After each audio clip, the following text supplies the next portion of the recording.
You know, I remember, for those of us that are older, remember when the park used to be able to drive right down to it with your car and park.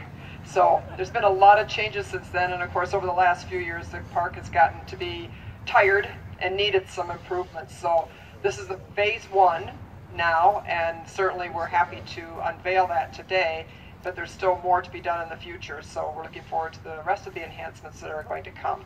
This is going to offer both our residents and visitors to the community someplace to go that's very beautiful and also ADA accessible, and 1,000 feet of waterfront here on Lake Huron. So if you haven't had the chance already, you must look at the new building over here, which houses a refreshment stand and restrooms, which is going to be very nice. 1, 2, 3.